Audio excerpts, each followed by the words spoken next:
Olá, saudações a todos e a todas. Sejam todos e todas muito bem-vindos ao canal. Meu nome é Matheus Ferreira Bezerra, professor, advogado, doutor em Direito pela Universidade Federal da Bahia. Vou falar hoje um pouco sobre o direito de vizinhança. O direito de vizinhança, ele consiste no exercício do direito de propriedade em que há um conflito, há uma limitação com o direito de outro. O direito de vizinhança, ele muito se assemelha com aquela máxima que a gente fala, que o seu direito começa quando o do outro termina. Então, isso porque o exercício do direito de propriedade, ele precisa ser considerado normal, ele não deve ser considerado abusivo. E muitas vezes a gente vê essa relação de normalidade ou anormalidade na propriedade quando nos deparamos com uma relação de vizinhança. Então, às vezes é comum haver conflito entre vizinhos porque esse limite sobre o que é razoável, ele passou. Então, o que nós temos é que o direito de propriedade assegura que você exerça os seus direitos sobre determinado bem. Então, você pode lá usar, gozar, dispor, reivindicar do bem, mas esse exercício ele deve ser dentro de um uso que não permita que o seu vizinho, no caso o terceiro, ele venha a sofrer danos ou até alguns abalos, algumas lesões na sua relação com a propriedade. Então, o exercício de uma propriedade, ela deve ser considerada normal, ela não deve causar danos ao terceiro, no caso, ao prédio vizinho. E daí o direito brasileiro ele traz uma série de disposições que visam justamente estabelecer uma relação harmoniosa, para que um vizinho ele não venha tirar o sossego, a privacidade, a segurança, até a estabilidade do prédio que estiver fazendo aí fronteira. O vizinho é justamente aquele que nós temos uma fronteira. Então, num apartamento a gente tem prédios vizinhos acima e ao lado, numa casa a gente tem geralmente casas ao lado, e esses prédios eles terão aí algumas disposições, a gente vai falar daqui a pouco sobre essas disposições para garantir uma morada, uma existência harmoniosa entre essa vizinhança. O primeiro ponto que a gente precisa destacar é sobre a natureza jurídica do direito de vizinhança. Ela que é considerada uma obrigação próprio terreno, uma obrigação ambulatória. Isso porque o direito de vizinhança ele é ligado também ao fato, ele decorre do fato de você estar numa propriedade. Então, se você atualmente mora em um local, tem um vizinho, e você se mudar, mas quando você sai desse imóvel, entra outra pessoa em seu lugar, então sua vizinhança muda. Então, você não vai continuar mantendo aquela relação, os direitos de vizinhança, porque a sua vizinhança mudou. Então, essas obrigações, elas decorrem justamente do fato de você estar naquele local, naquela sua relação com aquele bem, tá? Então, alguns dos direitos de propriedade, eles passam a ser compreendidos como essa busca por uma relação harmoniosa, dentre os quais a gente vai ter aí um direito, todo proprietário ele tem o direito de fazer cessar violações. Então, se na sua propriedade estiver ocorrendo alguma violação de direito, então se alguém está fazendo uma construção que pode prejudicar a sua construção, ou o barulho está violando as regras de convivência, você pode pedir para que aquela utilização abusiva ela cesse. Tá? Ninguém tem o direito de, ao usar a propriedade, violar o direito do outro. Então, a cessação dessas violações, seja com medidas judiciais, medidas administrativas, às vezes é apenas uma questão de construção, você pode impedir, embargar uma obra. Então, esse é um direito que o morador ele tem, que o proprietário ele tem em relação à vizinhança. Outra coisa, decorrente desse direito de pedir a cessação, um outro direito ligado a esse também é o fato de você pedir uma indenização ou até determinadas demolições. Então, se alguém de repente começar a construir e colocar o seu prédio em risco. Eu lembro que um caso que acontecia em Salvador, que havia uma construção, aí uma empresa estava escavando para construir um prédio e acabou derrubando a garagem do prédio vizinho. Bom, aí um prejuízo, houve um carro que caiu, foi danificado e haverá o dever de indenizar, porque aquela construção causou um prejuízo, né?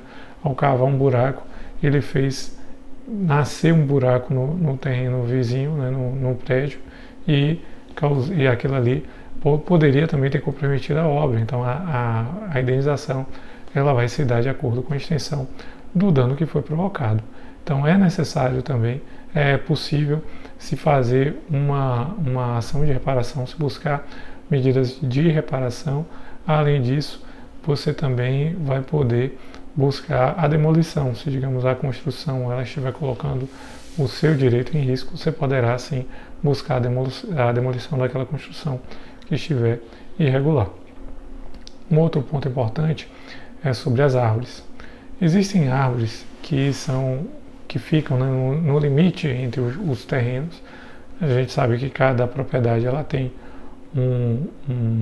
uma limitação, ela tem um espaço físico, e pode haver alguns bens que se situem nessa zona limítrofe.